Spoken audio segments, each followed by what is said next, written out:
friends. As you may know, Pro-Am Strings has gone on tour, and I'm here very close to the Mont Ventoux in the Provence in France.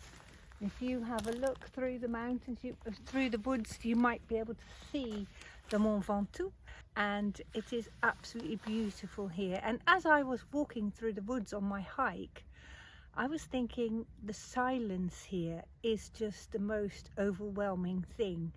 And silence for violinists is an absolute essential, and that's why I'm making this video, because if you appreciate the silence, you will appreciate your music much more. And I'm making this video to encourage you to explore a place of silence in the coming days, wherever you are in the world. And I would like you to find a place and listen to what sounds you have in the background. Obviously, if you live in a city, it's very difficult to find a place of complete silence, but go out into your local park and just listen to the sounds that surround you, and then come back into your practice room and see if you can find a difference in the way you appreciate your music.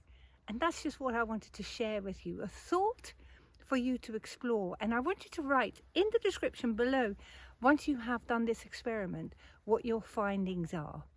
And if you find this helpful, please don't forget to subscribe to the channel. I look forward to seeing you very, very soon. Bye-bye.